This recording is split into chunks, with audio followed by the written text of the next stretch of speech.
ठीक है रहने दो।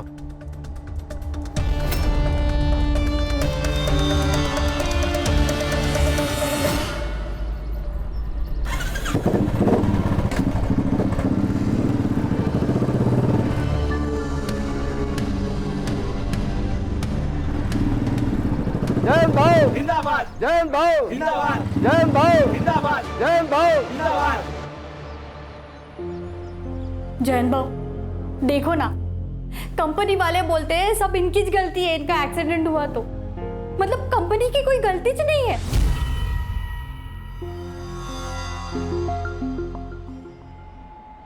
अरे घाबरायचं नाही, जोपर्यंत हो जयंत हाय काय गौतम।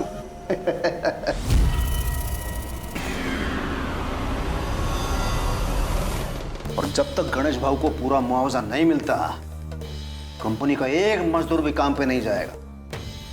ए हीरा, हो भाऊ। सबको बोल दे। हो भाऊ। काका सुनो ना, मैंने 12th पास कर लिया है, तो प्लीज आप मुझे भी कहीं पे जॉब पे लगवा दीजिए ना। ये गौतम याड़ा बड़े डाला का तू? हाँ? तू टेंशन मत ले, इधर बैठा है ना मैं। तेरे को किसी भी चीज की कोई भी जरूरत हो सीधा मेरे को फोन करने का। जयंत भाऊ जिंदाबाद, जयंत भाऊ जिंदाबाद, जयंत भाऊ जिंदाबाद, जयंत भाऊ जिंदाबाद। Welcome my friend, welcome welcome welcome. Shakaal के अड्डे में तुम्हारा स्वागत है। टीवी देख रही है तू? तेरे को अभ्यास करने को बोला था ना? ना कोई लिफ्ट ना कोई घोड़ा। अभ्यास करने को बोला था तेरे को?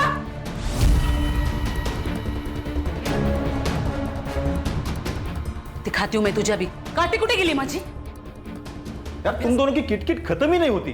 बाबा देखो ना, इन्हें मुझे कितना मारा। तूने भी तो आई की बात मानी नहीं होगी ना।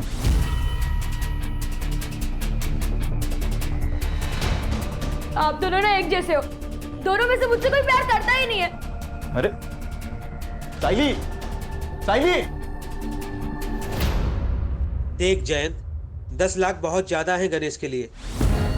अरे खन्ना साहब, बंदा बेड पे है, जिंदगी भर उसने आपके फैक्ट्री के लिए काम किया है और अब आपके फैक्ट्री के एक्सीडेंट की वजह से वो आगे जिंदगी भर काम नहीं कर पाएगा। एक काम कर, 5 में निपटा ले, नहीं तो वो भी नहीं मिलेगा। आपको पूरे के पूरे 10 लाख रुपए देने पड़ेंगे। ये तो क्या, फैक्ट्री पर ताला लगाऊंगा, एक वर्कर भी काम पर नहीं आएगा। और आपको तो मालूम है ही, एक दिन भी अगर ये आपकी फैक्ट्री बंद रहेगी तो आपका कितने का नुकसान होएगा? हाँ ना साहब, ये अच्छी डील है, ले लो ये।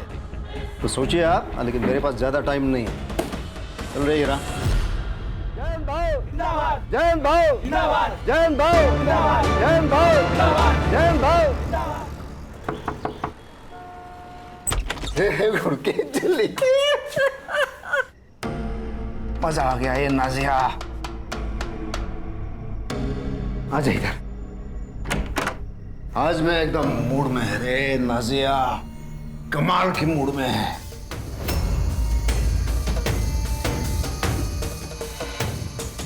पता है, लोगों ने मेरे नाम के नारे लगाए हैं, जय जयकार जयंत भाऊ जय जयकार।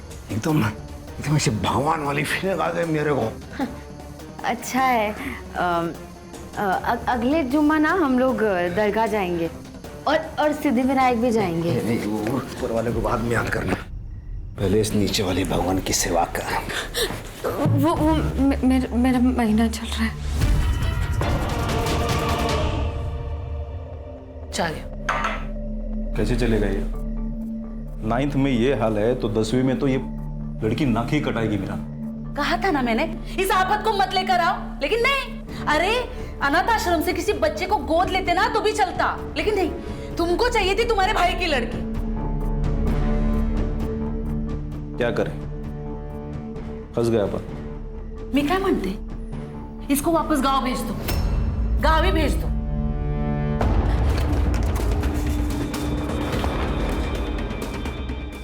हेलो, वो कमीना आपके पास ही आ रहा है क्या? रिद्धि, रिद्धि बेटा तू चल, जल्दी निकल यहाँ से, चल। भाई रात के 10 बजे कहाँ जाऊँ? अरे वो राक्षस यहाँ आ रहा है, अभी अभी नाजिया का फोन आया था। किसी भी दोस्त क्या चली जा, कहीं भी चली जा, बस अभी यहाँ से निकल। चल जल्दी चल बेटा, चल चल जल्दी चल, ये डाल ले।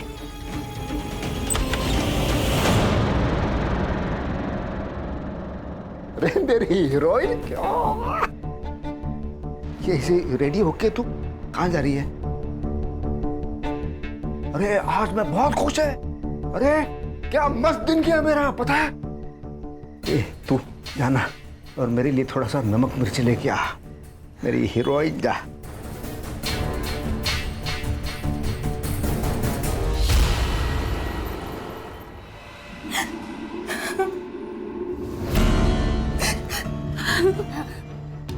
ऐसे स्माइल करके करेगी ना तो पूरी रात प्यार से बीतेगी, नहीं तो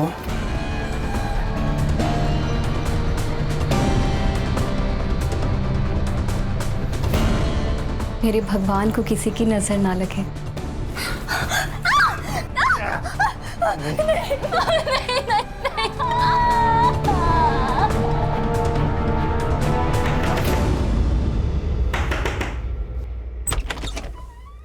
तुम हसन, तू यहाँ क्या कर रहा है?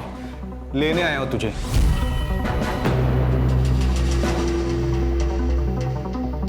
तू मेरी थी नाजिया, मुझे लगा तू मेरा इंतजार करेगी और तूने उस अधेड़ उम्र के बेवड़े से शादी कर ली। तो क्या करती मैं? हाँ, तू तो जेल चला गया। और तेरे अबॉर्शन के बाद कौन मुझसे शादी करता? और वो तेरा नेता मेरे पीछे पड़ गया था, भागकर मुझे मजबूरन मुंबई आना पड़ा। तू ऐसे 10 साल के बाद वापस नहीं आ सकता। मैं अभी 6 महीना पहले जेल से निकला हूँ और 6 महीने से तुझे ढूंढ रहा हूँ। देख अब जाके मिली है तू। देख मुझे पता है तू तेरे पति के साथ खुश नहीं है, लेकिन वो मेरे बच्चे का बाप है और मैं उसे कभी नहीं छोड़ सकती। और तेरे को पता नहीं है, जैद बहुत ताकतवर है, वो कुछ भी कर सकता है। ए नाजिया, मैं दुर्गापुर का सबसे बड़ा शार्प शूटर हूँ, हमें किसी से डरने की जरूरत नहीं है। तेरा वो जयंत है ना, इसके लिए तो मेरी एक गोली काफी है।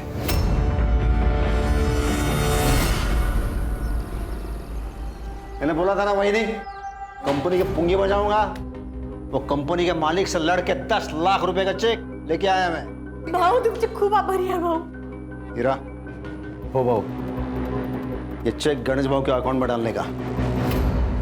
हाँ, जब मैं कॉल करूंगा तभी। कॉल करूंगा म्हणजे? कोई नहीं, अपन थोड़ा बात करते हैं ना पहले। हाँ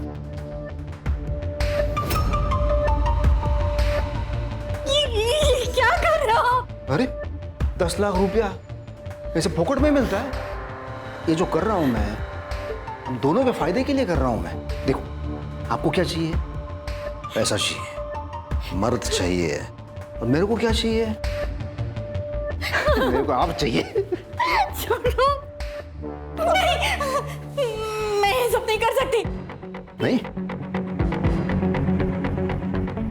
ठीक है फिर 10 लाख रुपया भूल जाए अभी। ये भी याद रखना, कंपनी वाले गणेश पे केस डालेंगे मशीन खराब होने के लिए। वो सब तुमको देखना है, आप सोच लो उसके बारे में।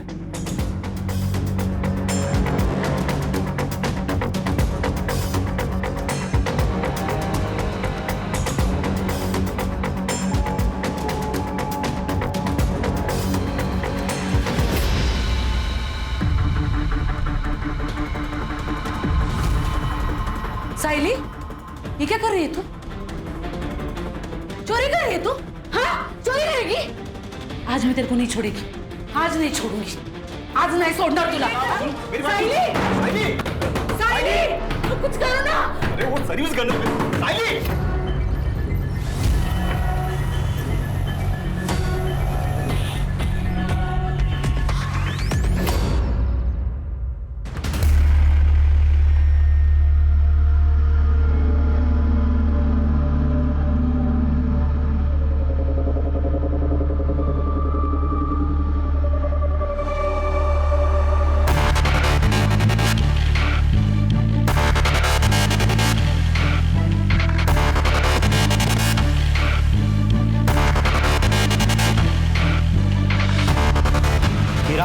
अच्छा किया तुमने यहाँ कर। इस जयंत को हमने यूनियन लीडर इसलिए बनाया ताकि वो हमारे कंट्रोल में रहे, लेकिन अब वो हमारे सर पर नाचने लगा है। इसलिए अभी ऑफर मैं तुम्हें दे रहा हूँ जो 10 साल पहले मैंने जयंत को दिया था। लेकिन हाँ, एक बात याद रखना, इसे यूनियन लीडर से हटाना आसान नहीं है। खन्ना साहब, जयंत जिंदा रहेगा तभी तो लीडरगिरी करेगा ना।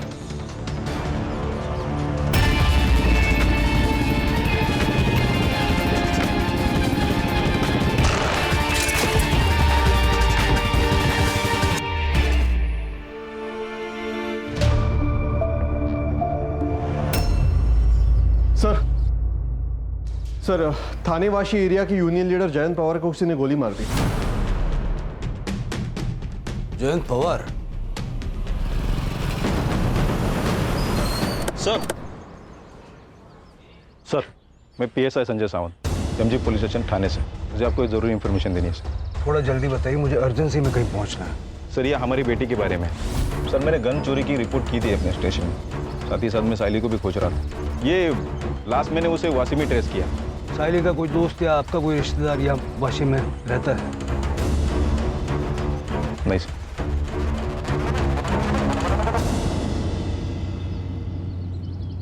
अरे रोकिए रोकिए, अरे वो देखिए लड़की। हाँ तो हम क्या करें उसमें? ऐसे कैसे? उसे हम अकेला नहीं छोड़ सकते।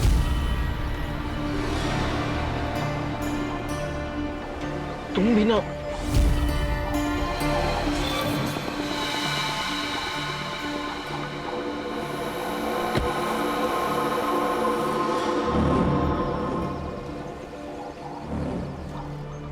बेटा,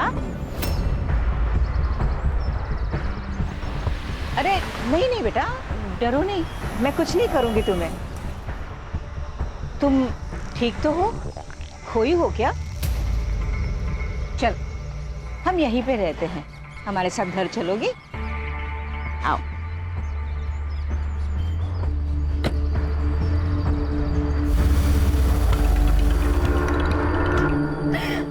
सर, जयंत पवार। ये इनको यहाँ लेके कौन आया? सर, पास के मार्केट के कुछ लोग। गोली लगी ये बात सुनकर सबके सब भाग गए सर। ये परिवार है इनका? जी, इनको यूनियन के वर्कर्स ने इन्फॉर्म किया था सर। पास की मार्केट के कुछ लोग जयंत पवार को जख्मी हालत में लाए थे, तो वहाँ जाके जरा पूछताछ करो और जिस स्पॉट पे हादसा हुआ है वहाँ से जयंत का फोन रिकवर करवाओ और साइली की फोटो भी सब जगह दिखाओ। ये लो, आज तुझे पीरियड आया है ना, दवाई खा लो, खा लो। अरे ऐसा तो होता ही है, मैं तुम्हें अपने हाथों से नहलाऊंगी, फिर भोग। मेरा मतलब है कि फिर हम खाना खाएंगे। नहीं, मैं खुद नहा लूंगी। ऐसे कैसे? तू हमारे यहाँ पे पहली बार आई है ना, तो अब से तेरे सारे काम हम ही करेंगे। सही कहा ना? हाँ बिल्कुल।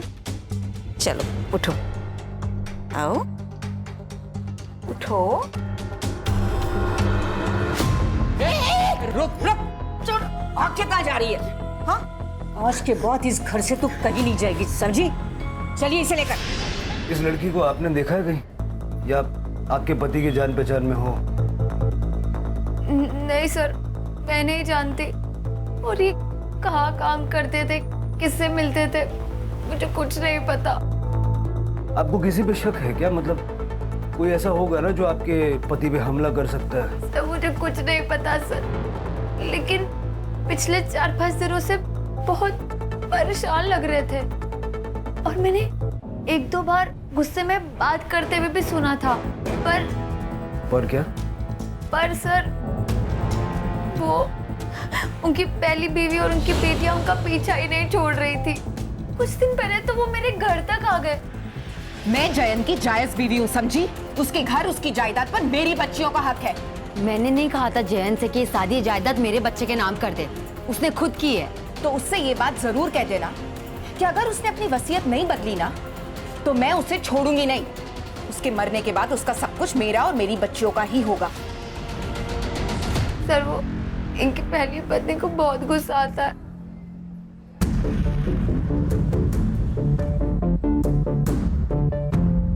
लगता है आपके पति को भी बहुत गुस्सा आता था। मैडम, मर्दों का तो खून गर्म ही होता है। उनकी पहली पत्नी की डिटेल्स हमें चाहिए। आप अपना फोन नंबर इनको दे दीजिए। सर, वो दरअसल मेरे पास फोन नहीं है। इनको नहीं पसंद था कि मैं फोन वगैरह यूज करूं, लेकिन आपको इनके फोन में सारी डिटेल्स मिल जाएंगी। ये जैन का रोज का आने जाने का रास्ता था, आपने कुछ देखा था? और उनका फ़ोन वगैरह मिला? फ़ोन का तो ध्यान नहीं है, लेकिन वो रोज आते जाते तो हम लोग को मालूम रहता। इस लड़की को देखा है पहले? नहीं साहब। आपने? नहीं सर। मैडम, आपने देखा इसे? नहीं सर ये टोपी मिली है, शायद जयंत की होगी, और ये बुलेट शेल वहाँ उधर गिरी थी सर। और सर ये 9mm है। 9mm?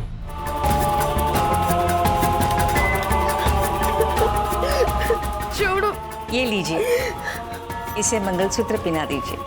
हाँ, ये तो पहनना ही पड़ेगा, क्योंकि अब तू मेरी बीवी बनेगी। छोड़ो, मुझे ये नहीं पहना। अब बन गई तू मेरी बीवी। अब होगी तुम्हारी सुहागरा। 9mm सर्विस गर्ल, इतने इरेस्पॉन्सिबल कैसे हो सकते हो संजय? ये देखिए, ये थानेवासी मजदूर यूनियन का लीडर है। साइली जानती थी क्या इसे? नहीं। संजय, पक्का साइली ने कॉल नहीं किया ना? नहीं हो सर, उसने अगर फ़ोन किया रहता तो मैं आपको बताता सर। शायद इस कांड के बाद वो डर गई होगी। सर, मेरी साइली बहुत ही अच्छी लड़की थी, वो किसी को नहीं मार सकती। जब वो आपके पास थी तब इतना प्यार किया होता तो शायद भागती नहीं वो। ठीक है संजय, तुम दोनों जाओ, लेकिन याद रखना साइली कांटेक्ट करेगी। Be vigilant. जी सर। करडे सर, दोनों के फोन सर्वेलेंस पर डालो। सर, मैंने जयंत की पहली बीवी के बारे में पता किया। 10 साल पहले उसने उसे नाजिया के लिए छोड़ दिया था, लेकिन दूसरी शादी के बाद भी वो अक्सर शीला के घर जाता था और उसे और उसकी बेटियों को मारता था। दरअसल वो अपनी बेटियों को पसंद ही नहीं करता था, इसलिए वो चाहता था कि सारी प्रॉपर्टी अपने बेटे के ही नाम कर दो।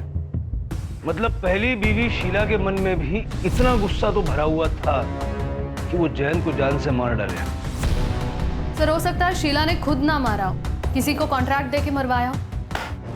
करडे सर, जरा चेक करो जयंत की किसी ने सुपारी उपारी ली है क्या? सर, सीसीटीवी में क्या मिला पंकज? सर, बहुत ही छोटा मार्केट है। मेन एंट्रेंस पे एक सीसीटीवी कैमरा है, लेकिन जिस गली में शूट आउट हुआ वहाँ पर कोई भी कैमरा नहीं है। फिर भी उस एरिया का अच्छे से फॉरेंसिक करवाओ और नाजिया के घर के बाहर अपना एक कांस्टेबल सिविल ड्रेस में लगवाओ।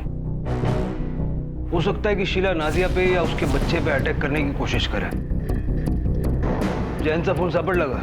नहीं मिला सर, सब जगह पे देखा, कल से नंबर भी बंद आ रहा है सर। सीडीआर मंगवाया है सर। कोई जयंत को गोली मार देता है और उसका फोन लेके भाग जाता है, उस फोन में कुछ ना कुछ तो होगा। हो सकता है सर उस बच्ची ने चुराया होगा बेचने के लिए।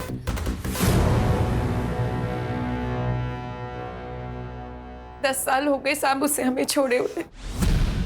लेकिन वो अक्सर यहाँ पर आया जाया करते थे ना? टाइल मारने आता था साहब और बच्चियों से मिलने, कभी पैसे देने। वॉशरूम अंदर लेफ्ट में। Okay sir, excuse me.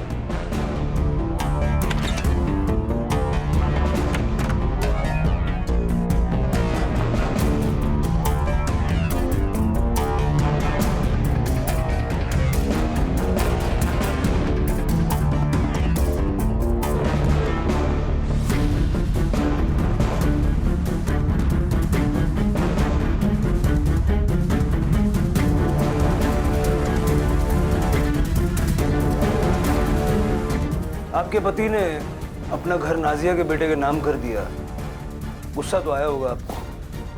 और हमने सुना है कि आपने धमकी भी दी थी। हाँ साहब, लड़ाई की थी मैंने अपनी बच्चियों के हक के लिए। अपनी शादी तो बचा नहीं पाई, उससे क्या मारूंगी।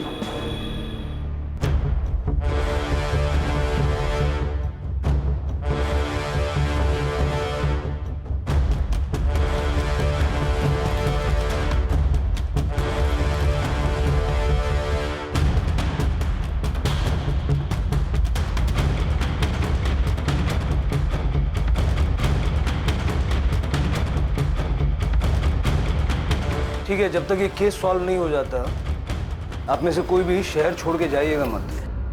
जी सर, मुझे लगता है जयंत अपनी बड़ी बेटी रिद्धि के साथ कुछ गलत कर रहा है सर। मतलब मैंने रिद्धि की बॉडी पर भी सेम मार्क्स देखे जैसे हमने नाजिया की बॉडी पर देखे थे हॉस्पिटल में। ये देखें सर, ये सामान मुझे उनके बाथरूम और बेडरूम से मिला। और सर, ये रिद्धि की अबॉर्शन रिपोर्ट। लेकिन मानसी, हम श्योरली ये नहीं कह सकते ना कि ये जयंत ने किया होगा। हो सकता है रिद्धि का कोई बॉयफ्रेंड हो या शीला ने रिद्धि से पैसों के लिए ये करवाया हो। इस घर पे नजर रखो, शीला और उसकी दोनों बेटियों का CDR निकलवाओ और अबॉर्शन क्लिनिक जाके पता करो कुछ मिलता है क्या। Yes sir. हमने जयंत पवार की इंफॉर्मेशन निकाली है खन्ना जी। उन्होंने अभी अभी आपकी कंपनी से 10 लाख रुपए का मुआवजा लिया था, राइट? हमने पता किया है आपके पुणे के, नागपुर के और गुजरात की फैक्ट्री के वर्कर्स उससे बहुत खुश थे। वो लोग यूनियन फॉर्म करने वाले थे। उन्होंने जयंत को इनवाइट भी किया था हेल्प के लिए। देखिए सर, ये सब प्रॉब्लम्स हर फैक्ट्री में होती रहती है, तो इसका मतलब ये तो नहीं कि हम ऐसे आए दिन किसी का भी मर्डर करवा दें। हाँ सर, मैं जयंत भाव का राइट हैंड था। जयंत भाव के कहने पे ही खन्ना साहब ने 10 लाख रुपए दिए थे गणेश भाव के लिए। जयंत भाव हमारे लिए भगवान थे, हमने से कोई भी उनको मांग नहीं सकता साहब। ठीक है, थैंक यू।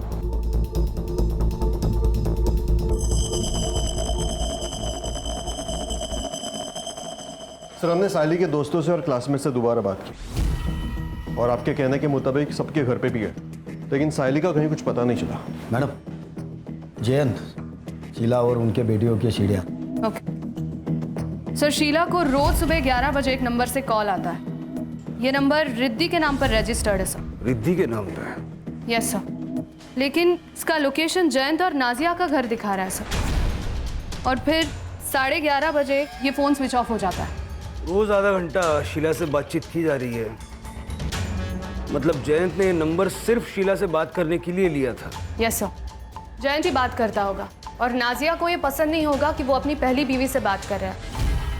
सर, कहीं ऐसा तो नहीं है कि नाजिया ने ही जयंत को मरवा दिया हो क्योंकि वो अपनी पहली बीवी से टच में था? हो सकता है, जेलसी एक बहुत बड़ा फैक्टर है। अबॉर्शन क्लिनिक से कुछ पता चला? यस सर, रिद्धि का अबॉर्शन हुआ था लेकिन वो शीला के साथ गई थी सर। बच्चे के पिता के बारे में नो आइडिया। सर, मैंने जयंत के बारे में आसपास पूछताछ की कि जयंत काफी बार शीला के घर आता था। बोला शिंदे। हेलो सर, एक आदमी नादिया जी के घर पे आया था, सुबह भी आया था और रात को भी आया था। फोटो भेज। ओके सर, भेजता हूँ। ममता, हाँ? सुनना, मैं क्या कह रहा था, उस लड़की के साथ हम कुछ करें इससे पहले एक बार कर लूं। खून मुंह लग गया आपके? बस एक बार। ठीक है, मगर उसके बाद काम खत्म। प्रॉमिस।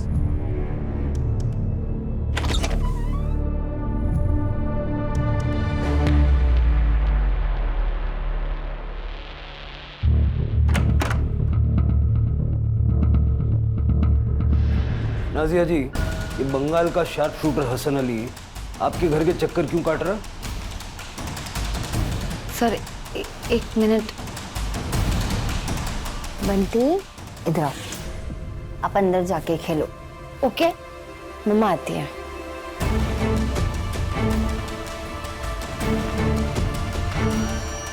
सर, मेरा और हसन का अफेयर था बंगाल में, लेकिन उससे 10 साल की जेल हो गई थी। और जब वो रिहा हो गया तो उसकी मदद से तुम दोनों ने मिलकर जयंत को मरवा दिया। क्या? नहीं, ऐसा बिल्कुल नहीं है। हसन इसलिए आया था क्योंकि वो चाहता था कि मैं भागकर फिर से बंगाल चलूं उसके साथ। वो जयंत को मार सकता है, ऐसा लगा नहीं आपको? ऐसा तो हो सकता है, लेकिन इसमें मैं क्या कर सकती हूँ? और वैसे भी जयंत का सिर्फ एक दुश्मन नहीं है। 2 दिन पहले एक औरत आई थी, उसने तो जयंत के सर पर रॉड से मार भी दिया था। बाय पापा। बाय। नहीं छोड़ूंगी तुझे मैं। ये दिशा, चल निकल यहाँ से। दोबारा यहाँ दिखे तो जान से मार दूंगा। देख। लड़ाई किस बारे में हुई थी? सर, वो तो मैं नहीं जानती, लेकिन इतना पता है कि उस औरत का नाम दिशा था। तो ये बात तुमने पहले क्यों नहीं बताई हमें? मैम, मैं इतने बड़े हादसे में मैं बताना भूल गई। तब पीएम रिपोर्ट के हिसाब से जयंत की मौत 25 जुलाई को रात 8 से 10 के बीच में हुई थी। Cause of death excessive blood loss. Sir Jayant को लगभग 10 फीट की दूरी से 9 mm बुलेट लगे। और हाँ, रिद्धि के घर जो कॉन्डम्स और बाकी सामान मिला है वो भी जयंत का ही है सर। वो गली में अंधेरे में 10 फीट की दूरी से गोली मारी तो किसी शार्प शूटर का ही काम हो सकता है सर। साइली तो इतनी स्किल नहीं हो सकती। सर हो सकता है तुक्का लग गया हो। हाँ सर, काफी दिनों से हमारे किसी भी खबरी ने गन की खरीद फरोख्त की कोई इन्फॉर्मेशन नहीं दी है। हसन की कुंडली निकालो, देखो वो कब मुंबई आया, कहाँ ठहरा है, उसके ठिकाने पे रेड मारो, देखो गन्स वगैरह कुछ मिलती है क्या। साइली की क्या खबर? सर वाशी ट्रैफिक पुलिस और बिट चौकी की मदद से उसे ट्रैक कर रहा है। फिलहाल तो इतना ही पता चला है कि वो थाने से वाशी गई थी ऑटो लेकर, फिर वो स्टेशन के सामने गई और शायद वहां से वापस आ गई और दूसरे दिन उसे शांतिनगर मार्केट में देखा गया। सर अगर साइली ने जयंत को मारा है तो वो डर गई होगी, भाग सकती है। लेकिन साइली के पास जयंत को मारने का मोटिव क्या है और वो इस वक्त है कहाँ?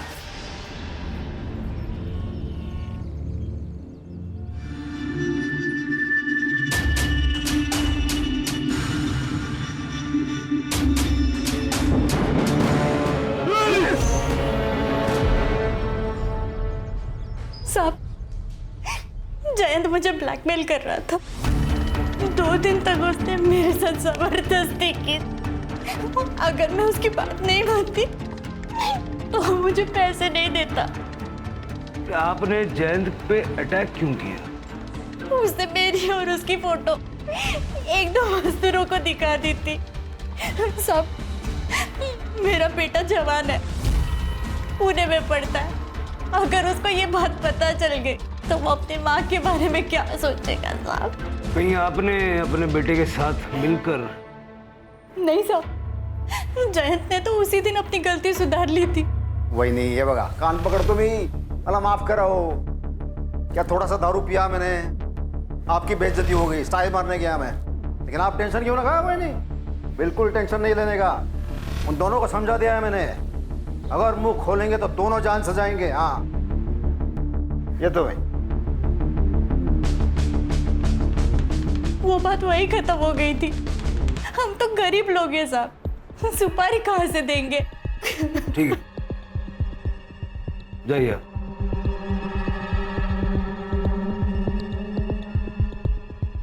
मानसी सर, इसके बेटे की कॉल डिटेल्स निकालो तो जरा पता करो किन 2 मजदूरों को जयंत ने वो बात बताई थी। Yes sir. हेलो, क्या? सर ये तो साइली है, संजय की बेटी। सर बॉडी की हालत देख के तो लग रहा है कम से कम 2-3 दिन पुरानी होगी। मतलब जयंत की बॉडी से भी पहले से साइली की बॉडी यहाँ पड़ी हुई थी। इसे शायद बांधा होगा और बहुत मारा होगा। और सर शायद जबरदस्ती भी की गई होगी। सर कोई बुलेट सेल नहीं मिली। सर हो सकता है एक ही टाइम पे एक ही गन से दोनों को मारा गया। साइली को यहाँ नहीं मारा गया, उसकी बॉडी को बांध के यहाँ डंप किया गया। बॉडी को पोस्टमार्टम के लिए भेज दो और संजय को इन्फॉर्म करो।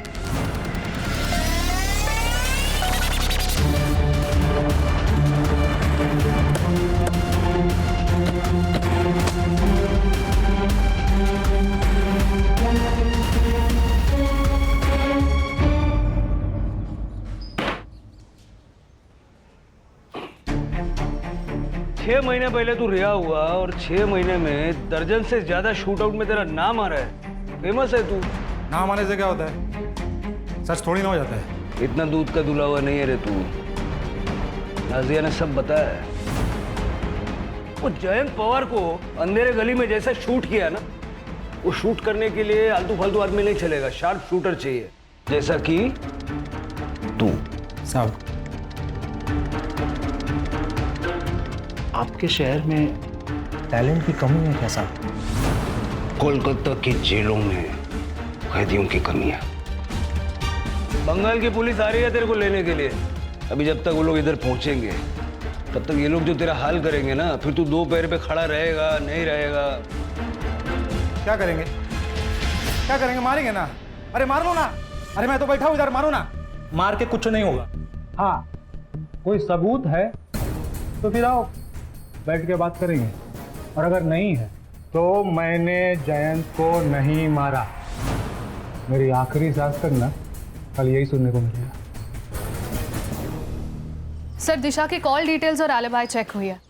जिस दिन जयंत का मर्डर हुआ था उस दिन वो अपने घर पे ही थी सर। और सर, उसका बेटा गौतम 25 तारीख को वो अपने पीजी में ही था, पुणे में। किसी ने कंफर्म किया कि वो पीजी में था? यस सर, उसके रूममेट ने बताया, क्योंकि उस दिन गौतम की तबीयत ठीक नहीं थी तो उसके रूममेट ने ही उसे मेडिसिन दी थी। सर जिस नंबर से शीला को कॉल आता था वो 11 बजे वाला वो ऑन हुआ है नाजिया के घर के एरिया में। करने से बोलो कि जाके चेक करें नाजिया के घर पे बैठ के कौन वो फोन यूज कर रहा है। यस सर, आइए।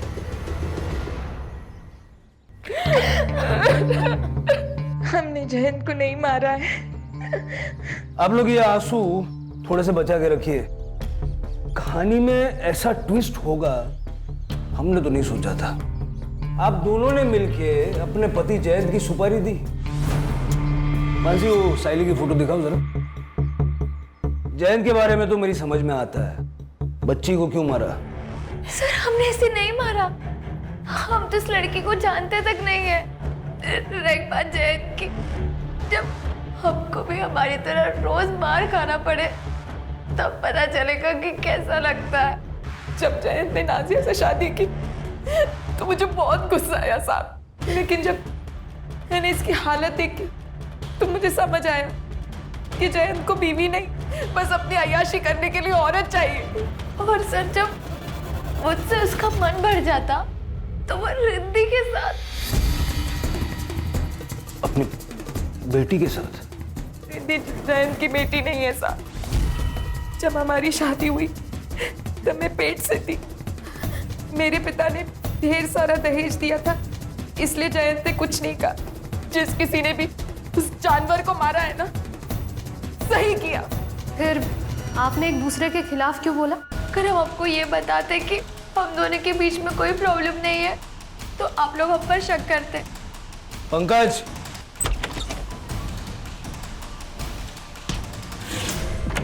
आइए। हीरा जी। सर, मैंने कुछ नहीं किया सर। तेरे फोन ने और कुछ सीसीटीवी फुटेज ने हमें सब बता दिया। जिस रात जयंत का मर्डर हुआ उस दिन तुम नाजिया से मिले थे और शाम को शीला जी, नाजिया जी और हीरा यादव जी तीनों ने मिलकर मीटिंग की। और फिर आप दोनों ने अपने अपने गहने बेच दिए, है ना? तेरे कॉल रिकॉर्ड से हमें एक नंबर मिला। किसका नंबर मिला पता है? बंडू का। बंडू कौन है जानता है? मुंबई का कॉन्ट्रैक्ट किलर। हाँ सर, मैंने किया था कॉल और जयंत भाई को मारने के लिए ही। लेकिन साहब, उसने मेरे से 15 लाख रुपए मांगे और इतने पैसे थे नहीं मेरे पास। हाँ साहब, हमने अपने गहने बेचे थे लेकिन 15 लाख नहीं जमा हो पाए। वो लालची बंडू कम में मान गया? नहीं साहब, उसने कहा इतने कम पैसे में वो यूनियन लीडर को मारने का रिस्क नहीं लेगा। अगर हमने सुपारी दी होती तो हमारे पास पैसे नहीं होते। मेरे और शीला दीदी दोनों के पैसे घर पर ही है। अब चाहो तो चेक कर सकते हो। वो आपने गन्स के बारे में पता करने को कहा था। हाँ। पुणे में एक आदमी है, 3-4 गन्स इलीगल तरीके से पिछले महीने उसने बेचा। कौन है रे? सर, वो कोई डीलर है, टोनी। नक्सलवादियों के साथ मिलकर काम करता है, पुलिस वाले टीम पे हमला करता है और उनके वेपन्स लेकर अलग अलग जगह बेचता है सर।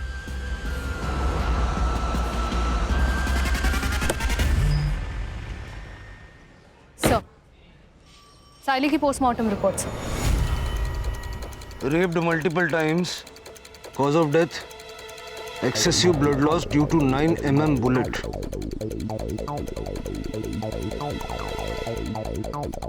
सीमन भी है। टाइम ऑफ डेथ 25 जुलाई रात 10:30 से 12:30 के बीच। सर, इसका मतलब जब जयंत की बॉडी हॉस्पिटल लेकर गए थे तभी इन लोगों ने साइली की डेड बॉडी यहाँ डंप की होगी। सर, साइली की बॉडी हमें जिस स्पॉट पर मिली है वो स्पॉट मेन रोड से थोड़ा हटके है। लेकिन आए तो किसी न किसी रास्ते से होंगे ना। हॉस्पिटल से टाइम पता लगाओ, जयंत की बॉडी को किस वक्त वहां ले जाया गया, और मार्केट के एंट्रेंस का सीसीटीवी एक बार चेक करो। आसपास के लोगों से पूछताछ करो, किसी ने कोई मूवमेंट नोटिस की है क्या, और क्राइम सीन दोबारा से चेक करो क्योंकि दोनों मौतें 25 तारीख को हुई हैं।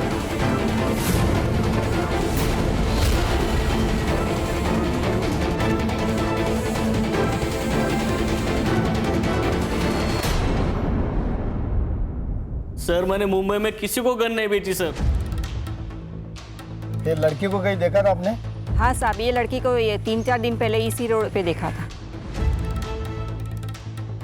सर मैंने एमजी रोड और जंगल के बीच के सारे सीसीटीवी चेक किए। सर टाइम और जगह के हिसाब से ये ग्रे कार मैच कर रही है सर, लेकिन देखिए नंबर प्लेट दिखाई नहीं दे रहा है। लेकिन सर आगे एमजी रोड के सिग्नल को क्रॉस करके बच्ची की जहाँ लाश मिली थी उस रोड पर ये कार जाते हुए दिखाई दे रही है। लेकिन सर मैंने आगे का सीसीटीवी भी चेक किया, उस रोड पर ये कार नहीं दिखाई दे रही है। इसका मतलब ये गाड़ी जहाँ बॉडी को डंप किया गया उस स्पॉट के आसपास ही कहीं रुकी हुई थी। लेकिन सर एग्जैक्टली 20 मिनट बाद वापस ये कार जाते हुए दिखाई दे रही है। इस गाड़ी को जहाँ तक पॉसिबल है बैक ट्रेस करो और उसके 2 किलोमीटर के एरिया में अगर हर घर चेक करना पड़े करो। मुझे ये ग्रे गाड़ी किसी भी हाल में चाहिए। यस।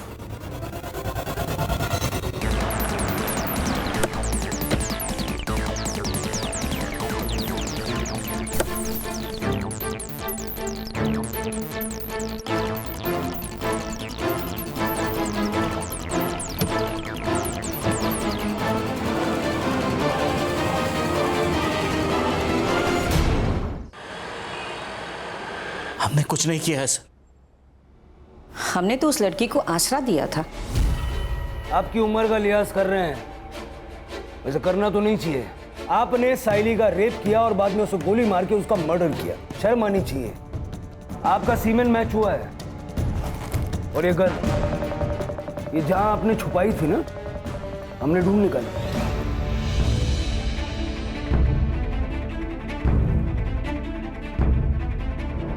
इसी गन से साइली पे गोली चलाई गई थी। ये मेरे पति हैं, इन्हें कैंसर है।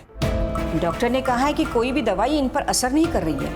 पीर बाबा ने कहा कि इनकी दूसरी शादी करो, वही इनके संकट को हर सकती है। इसीलिए हमने उसके साथ शादी करवाई। उसने तो कहा था कि उसके माँ बाप उसे पसंद नहीं करते, भाग कर आई थी यहाँ पर। और उसी बात का फायदा तुम लोगों ने उठाया। जो भी किया ना, अपने पति की जिंदगी के लिए किया। पति ही मेरा परमेश्वर है। अब जेल में पूजा करना एक दूसरे की।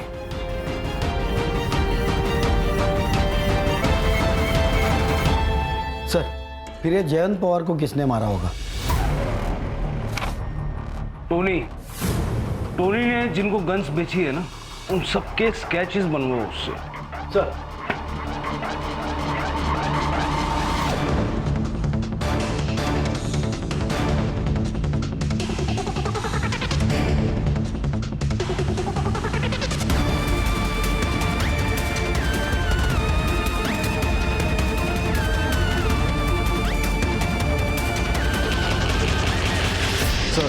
मैंने इसे 2 बार सीसीटीवी फुटेज में देखा था।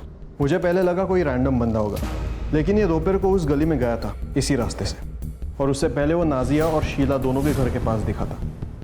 ये इसका दूसरा फ़ोन, इसने इसी फ़ोन से टोनी को कांटेक्ट किया था। मानसी, तुमने रूममेट से बात की थी ना? बात तो की थी सर, बाद में पता चला वो इसका रिश्तेदार ही है। झूठ बोला था उसने सर। दिशा को बहन मानता है वो। और क्या करता सर, उस राक्षस से लड़ने की हम में से किसी में हिम्मत तो थी नहीं सर। उसने मेरी माँ के साथ, जब मुंबई से मेरी माँ को सरप्राइज देने के लिए आया था,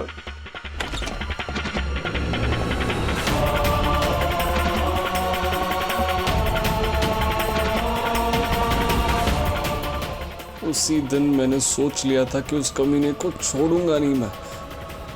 मैं ढाबे पे रुका हुआ था। मैंने टोनी को कांटेक्ट करके उससे गन खरीदा था। मैंने जयंत का पीछा किया।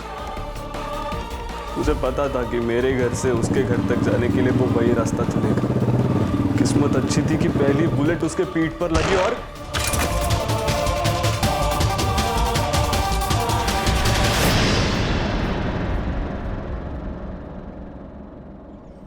जयंत को गॉड कॉम्प्लेक्स था। उसकी बीवियों ने उसके इतने जुल्म सहे कि जयंत को लगने लगा कि उसके सारे गुनाह माफ हैं। ऐसी गलतियों को शय मिलने की वजह से ही तो इंसान जयंत जैसा राक्षस बन जाता है। अगर शीला ने जयंत के खिलाफ आवाज उठाई होती तो जयंत की मनमानी रुक जाती और शीला, नाजिया और बाकी सबको ऐसे हालात से गुजरना नहीं पड़ता।